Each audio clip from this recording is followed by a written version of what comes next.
मैं जेल में बंद था तब मैं उसको पढ़ा। बोले सदियों से जो कहावत है कि जस राजा तस प्रजा, बहुत विस्तार से लिखते हुए उन्होंने कहा कि जस राजा तस प्रजा, इसको उल्टा कर दो कि जस प्रजा तस पार्लियामेंट होगी, जस प्रजा तस चुनाव आयोग होगा, तस अफसर होंगे, तस सुप्रीम कोर्ट होगा। यानी भारतीय समाज जो है उसकी जो पूरी तासीर है उसके अनुसार ही चुनाव होंगे, उसी के अनुसार लोकसभा और 19 के अनुसार संसद बनेंगी। यानी हिंदुस्तान के लिए गजब और सबसे बड़ी अद्भुत कोई बड़ा कदम है तो हिंदुस्तान का स्वराज है, आजादी। और उस आजादी का कोई हिंदुस्तान का जो नागरिक है वो सही में उसका अर्थ जब लगाता है, यकीनन लगाता है, तो बैलेट पेपर से लगाता है। आजकल जो बटन दबाता है उससे लगाता है। 2014 के चुनाव से ऐसा विकट मामला हुआ है कि आने वाले भविष्य में हमारे जैसे लोग तो आ ही नहीं सकेंगे। अब मधुमेह यहां नहीं आएगा, यहां डॉक्टर लोहिया नहीं घुस सकता, यहां जयप्रकाश अटल बिहारी वाजपेयी नहीं आ सकते, अडवाणी जी नहीं आ सकते। ये दौर ऐसा आया है जिस दिन लोगों का विश्वास इस लोकशाही और लोकतंत्र जिस बैलेट पेपर पर उठेगा उस दिन बगावत होगी। पिछले एपिसोड में राजनारायण जी के जनहित अभियान के सौजन्य से हमने शरद जी के बारे में काफ़ी कुछ जाना, उनके बचपन के अनछुए पन्नों को सुना, स्पेशली जब उन्होंने कुएं में कूद करके एक औरत और उसके बच्चों की जान बचाई थी। तो हमने ये जाना कि लोगों और समाज के प्रति उनके अंदर हमेशा से ही एक संवेदना का भाव रहा है।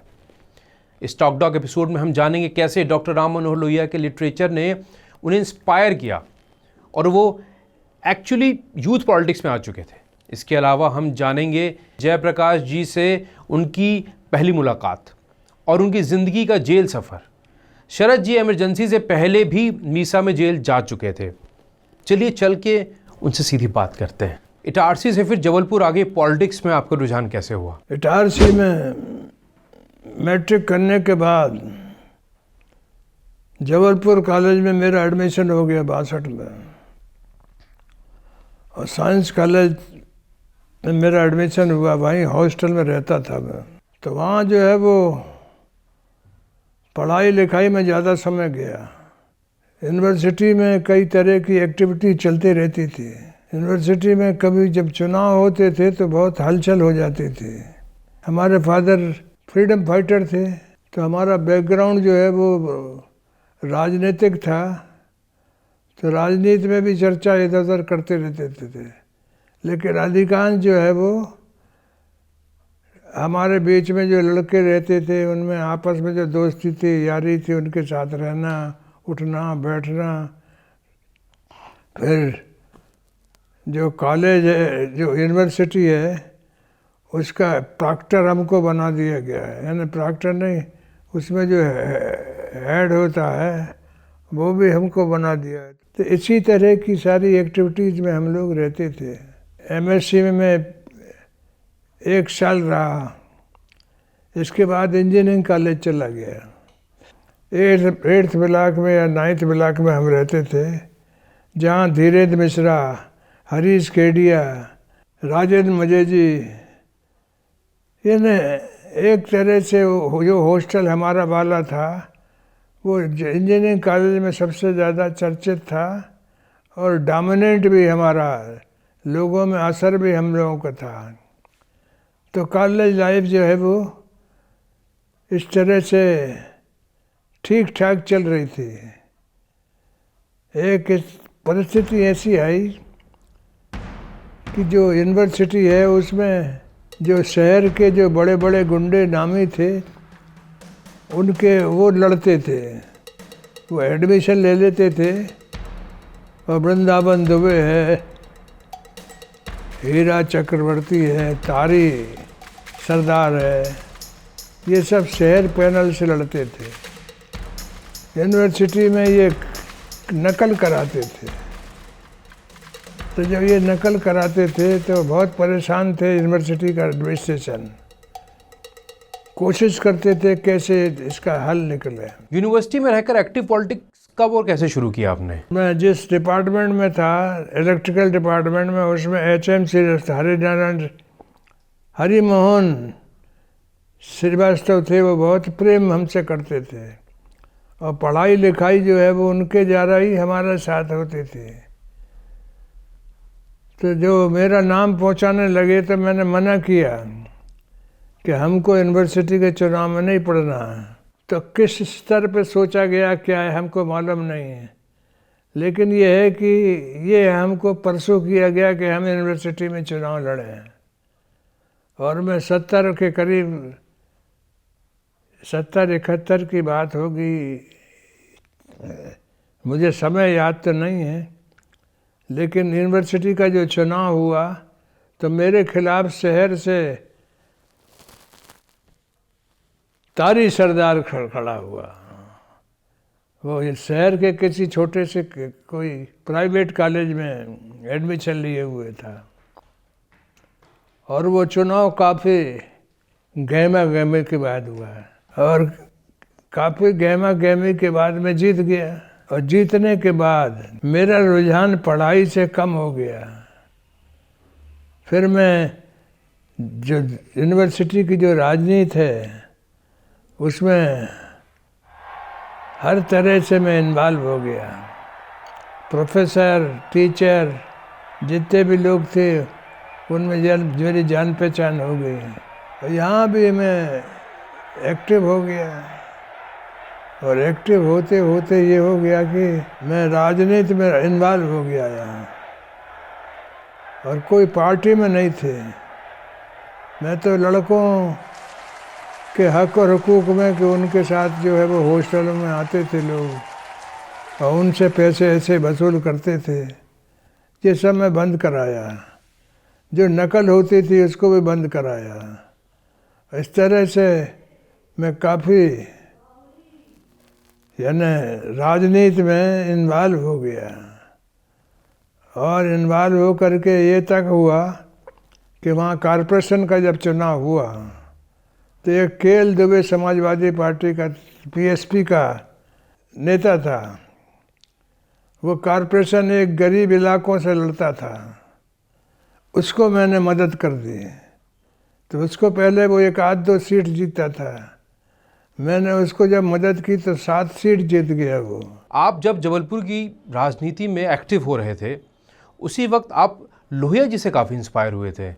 लोहिया जी के कार्यों से कैसे रूबरू हुए थे आप? जो युवजन सभा थी उसके लोगों से मेरा संपर्क हो गया, और उन्होंने डॉक्टर लोहिया के जो विचार हैं उससे मुझे वाकिफ़ कराया, उनका लिटरेचर मुझको दिया।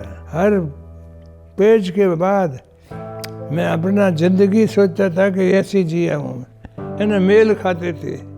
यानी बचपन से जो मैं सोचता था सोशल डेस्परिटी, तो कास्ट सिस्टम मैंने पढ़ा, जाति प्रथा पढ़ा, तो मेरे जीवन से मिलता हुआ था, उसमें हर जगह अनुभव उसमें था।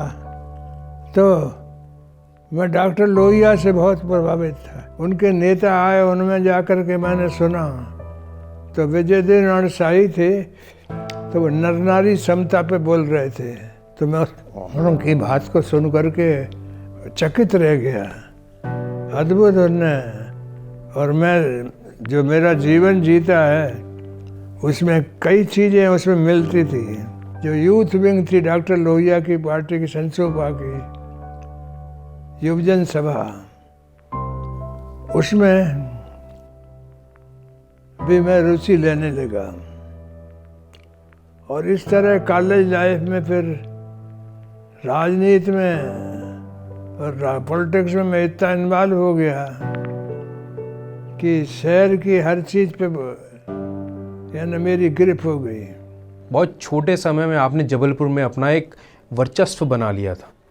ऐसा क्या कारण था कि जनता में आपको लेके एक छोटे से समय में भी काफ़ी ज़्यादा विश्वास हो गया था? यानी एक तरह से जबलपुर की में राजनीतिक पार्टियां नहीं काम करती थी जितना मैं काम करता था, और करते करते करते करते कई मुद्दों पे कॉलेज लाइफ से अब मैं शिफ्ट हो गया। टीचर्स की कोई समस्या थी उसमें शरीक हो गए। तो एक बार टीचर्स वाली समस्या में जब शरीक हुआ तो जबलपुर बंद किया, उसमें हिंसा हो गई, उसमें भी मुझे मीसा में बंद कर दिया। और मेरे साथ एक डॉक्टर रावत रहते थे, मेरे जेठ थे, उनको ज़रूर बंद कर देते थे कि ये बाहर रहेंगे तो इसके लिए छुड़ाने के लिए वो करेंगे। और एक कलेक्टर था समर सिंह, वो काफ़ी मेरे खिलाफ था, तो वो कोई ना कोई बहाने से मुझे जेल में रखता था। इसी तरह से उसी समय कॉलेज लाइफ में जब मैं था तो एक पीएससी विद्रोह हुआ था यूपी में। उसमें किसी ने पर्चा मध्य प्रदेश में निकाल दिया कि यहाँ की पुलिस भी यहाँ बहुत दिक्कत में है, उसे विद्रोह करना चाहिए। तो पीएससी की कुछ मांग थी यहाँ, तो यहाँ तो गोली चल गई, बड़ी मुश्किल से कंट्रोल हुआ। तो यहाँ इसी का बहाना लेकर के मुझे पहली बार मीसा में बंद कर दिया। मीसा में जब बंद हुआ तो मेरे घर के लोग और बाकी सब लोग चाहते थे कि माफ़ी मांग लूँ मैं, तो मैंने कहा नहीं, मैं माफ़ी नहीं मांगूंगा। आप मीसा में बंद हुए और माफ़ी भी नहीं मांगी, फिर रिहाई कैसे हुई थी आपकी? एक दो पेशी पे मुझे पेश नहीं किया समर सिंह ने। तो दूसरी बार जब उसने कहा कि पूछा कि भाई क्यों नहीं भेजे, बोले कानून व्यवस्था बिगड़ जाएगी। तो उन्होंने कहा कि जब ये इतना पॉपुलर आदमी है तो इसको किस बात के लिए बंद किए हुए हैं, और उन्होंने मुझे छोड़ दिया। और फिर मैं यानी 11 महीने जेल रहा। और मैंने कहा ना कि जेल जो है वो जबलपुर में 12 साल रहा मैं, तो इतना संघर्ष मैंने किया, इतनी लड़ाइयाँ लड़ा कि मेरी जो जेल है वो बिलासपुर, जबलपुर, नरसिंहगढ़, इंदौर, रीवा, सिवनी, और बाद में जब दिल्ली आ गया तो 2 जगह यहाँ भी जेल हुई, चंडीगढ़ में और एटा में। जबलपुर में 12 साल रहा मैं, तो इतना संघर्ष मैंने किया, इतनी लड़ाइयाँ लड़ा।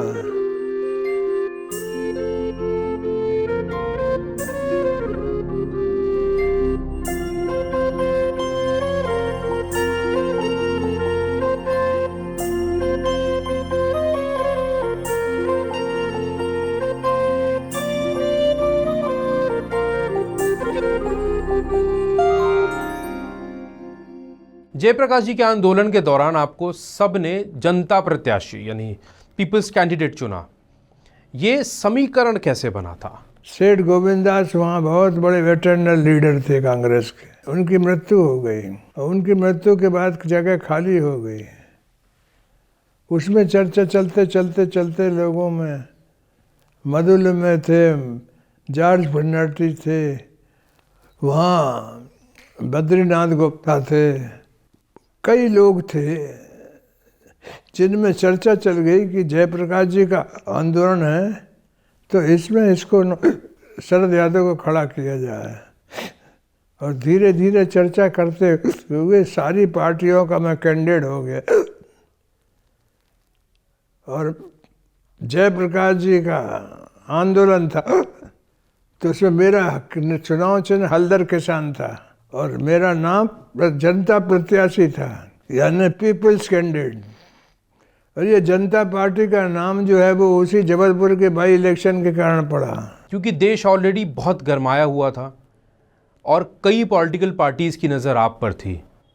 कैसा था चुनाव का वो उस वक्त का माहौल? उस चुनाव में मतलब पूरे देश भर के नौजवान पहुंच गए, क्योंकि जयप्रकाश का आंदोलन चल रहा था। और इंदिरा जी का बहुत असर था, क्योंकि बांग्लादेश का युद्ध जीती थी वो। And if they're not going to listen in 9 months, what guarantee was there that they were going to listen in the next month or two? Now the present reality is that a new country, a new state has come into being. Its name is Bangladesh. तो पहली बार by election हो रहा था ये, तो फिर सारे opposition के लीडर वहाँ पहुँचे, चाहे बीजेपी के थे, चाहे समाजवादी के थे, कांग्रेस हो के थे, जितने अपोजिशन की पार्टी के लोग थे सारे नेता वहाँ पहुँचे। अटल बिहारी वाजपेयी से लेकर के मधु दंडवते, आपके राजनारायण, आपके जॉर्ज फर्नांडिस, यानी पीलू मोदी, ये सारे लोग वहाँ पहुँचे और सारे देश के नौजवान वहाँ पहुँचे और नतीजा ये हुआ कि वो आंदोलन बन गया। वो एक तरह से जो चुनाव था वो एक आंदोलन का रूप ले लिया। वो जबलपुर में जो गांव वाला इलाका था, जो ग्रामीण इलाका था, उससे एक ट्रैक्टर रैली निकली जो सैकड़ों, जो ट्रैक्टर उस समय नई चीज़ थी, कोई बड़े होती थी, तो जबलपुर में उसका जुलूस निकला। यानी एक तरह से जन आंदोलन बन गया वो। और मैं 1 लाख वोट लगभग वोट से चुनाव जीत गया। जीतने के बाद पहली बार आप जयप्रकाश जी से पटना में मिले थे, क्या सलाह या फिर मार्गदर्शन दिया था उन्होंने आपको? जयप्रकाश जी ने कहा कि तुम यहाँ पटना में किसी से नहीं मिलोगे, पटना की राजनीति में नहीं पढ़ोगे, और कहा कि दादा से सारी बात कही कि भाई देखो तुम्हारे ऊपर, जयप्रकाश जी ने कहा कि तुम देखो तुम्हारे ऊपर बड़ी जिम्मेदारी है, अब तुम्हारे खिलाफ बड़ा वहाँ कांग्रेस पार्टी प्रचार कर रही थी, अब ठीक से रहना है। जयप्रकाश जी बोले, धर्माधिकारी मुझको ले गए थे यानी पटना कदम कुआ, और सारे चीज इसके चलने के बाद, मिलने के बाद जब चलने लगे तो जयप्रकाश जी ने कहा कि इसको ड्रेस से चेंज कराओ इसकी। तो मैं 4 जेब का कुर्ता पहने हुए था, पैंट पहने हुए था और पान आन खाए हुए था। मैं पान बहुत खाता था। तो उनने कहा कि इसको आप बढ़िया ड्रेस धोती पहनते, इसको धोती कुर्ता पहना खादी का। और जब से मैं खादी का पहना तो यहाँ मैं 74 में आया था और आज तक, अब इस बीमारी के चलते 1 साल से मैं पैंट और ये पहनता हूँ, बाकी सारी जगह 40-45 साल मेरा धोती और कुर्ता और जैकेट था। और फिर मैं 74 में आया तो 74 के बाद फिर आज तक यहीं हूँ। फिर 74 के बाद कुछ दिन जो है वो दिल्ली में रहा, और जयप्रकाश जी का जो आंदोलन था उसमें लोगों को इकट्ठा करना, फैलाना, बाहर उनका जो प्रोग्राम होता था उसमें उनके साथ जाता था। कई जगह गया, हर जगह तो नहीं गया, कई 2-3 जगह गया। और जयप्रकाश जी बहुत प्रेम करते थे। तो जयप्रकाश जी आपके कैंपेन में नहीं आए थे? आंदोलन में जयप्रकाश जी मेरे यहाँ नहीं आए, सारे नेता पहुँचे। जयप्रकाश जी थैंक्स गिविंग पहुँचे, यानी धन्यवाद सभा लेने पहुँचे। उसी दिन रात को इमरजेंसी लग गई थी। भाइयों और बहनों, राष्ट्रपति जी ने आपातकाल की घोषणा की है। इससे आतंकित होने का कोई कारण नहीं है। आप सभी गहरे और व्यापक षड्यंत्र से अवगत होंगे जो उस समय से रचा जा रहा है जब से मैंने भारत के जनसाधारण के लाभ के लिए कुछ प्रगतिशील उपाय करने शुरू किए। मोरारजी देसाई से मिलने के लिए जयप्रकाश जी ने आपको बोला था, क्या कहानी थी उसके पीछे? मोरारजी भाई और जयप्रकाश जी, तो जयप्रकाश जी के लिए मुझे ऐसा लगता था कि मोरारजी भाई मानते नहीं उनको, तो मैं उनके बारे में यानी हल्की बात करता था। जयप्रकाश जी को पता चला तो उन्होंने कहा कि नहीं, तुम जाके मिलो उनसे। तो मैं पहली बार जब आया था तो जयप्रकाश जी से मिला तो डुप्ले रोड पे मिला। तो जयप्रकाश जी ने कहा कि जाओ मिलो मोरारजी भाई से। तो मैंने समय लिया, तो यहाँ रहते थे डुप्ले रोड पे वो। तो मैं सुबह सुबह गया, और तो मैं तो सुबह कम उठता था, लेट उठता था, गया वहाँ। तो मुरारजी भाई चरखा काट रहे थे, नीचे चटाई बिछी हुई थी, उसे बैठे हुए थे और सामने एक चटाई रखी हुई थी। तो मैं जब गया तो मैंने प्रणाम किया, तो वो कुछ बोले नहीं। इसके बाद थोड़ी देर बाद बोले कि मतलब इशारा किया कि बैठ जाओ, तो बैठ गया। फिर सूत काटा उन्होंने, काट के सब इकट्ठा किया और उनके हाथ जो है वो इतने यानी जैसे कोई पहलवान के हाथ होते हैं वैसे हाथ थे उनके। मैं वही देखते रहा। सब चरखा वरखा सब पेटी बंद करने के बाद वो बोले कि तुम्हें गलत किया, जयप्रकाश जी ने खड़ा किया। तो मैं क्या जवाब देता। बोले देखो तुम आ गए हो, दिल्ली बहुत जली जगह, बहुत यानी इसमें बहुत तरह के लोग रहते हैं और ठीक है रहना। जयप्रकाश जी ने कहा कि तुमको खड़ा नहीं करना चाहिए था। अब मैं हाँ भरते रहा। फिर मैं कहा कि आप दौरा करिए सब जगह, हम लोग तो आपका दौरा कराएंगे। तो बोले ना, मुझे क्या करना दौरा करना, मुझे देश जानता है। हाँ, देश जानता है कि इंदिरा बहन जी गरीबों की नेता है और मैं सरमाएदारों का नेता हूँ। और जिस दिन ये पता चल गया कि इंदिरा जी का वो ये फैला हुआ है कि मुरारजी भाई सरमाएदारों का, पूंजीपतियों का आदमी है, बोले जिस दिन ये बात पता चल जाएगी कि मैं तो गांधीयन हूँ तो ये देश ट्रिपल रोड पे आएगा, मुझे कहीं जाने की जरूरत नहीं है, यही देश आ जाएगा। आपके सबसे करीबी लोगों में एक थे जॉर्ज फर्नांडिस। कैसा रिश्ता था उनका और आपका? जॉर्ज फर्नांडिस जो है वो, मैं युवजन सभा का नेता था, नहीं युवजन बंद था जेल में, तो वो काफ़ी मेरे बारे में बोलते थे सब जगह, यानी काफ़ी मेरे को सारे सूबे में, मध्य प्रदेश में, यानी जहाँ भी कभी मीटिंग होती थी तो मेरे जेल के लिए वो बोलते थे और बहुत प्रेम करते थे।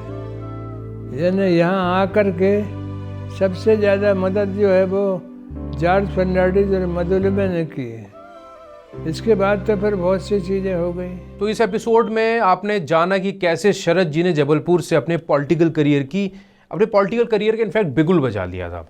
अब अगले एपिसोड में उनसे चर्चा करेंगे मीसा में हुए जेलों के बारे में, इमरजेंसी की, दिल्ली में पहुंच के हिंदुस्तान के बड़े बड़े नेताओं से उनकी मुलाकात।